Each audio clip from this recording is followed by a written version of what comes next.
is unbox tayo ng pang gawa natin ng solar natin, no? Yung bali soldering lead na magandang klase. Kasi problema ko yung soldering lead na nabibili dito, napakapangit, hindi nadikit, no?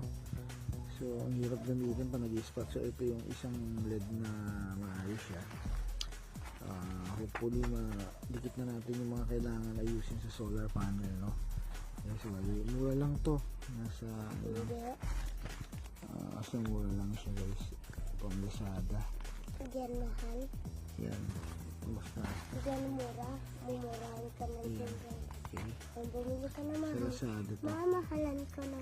Mamahalin ka na. Mga pag-work, bakit ko na, ayan, pakita ko kasi maganda yung packaging niya, no? Bali, actually hindi siya nakabubble wrap, nakakarton lang yung packaging niya.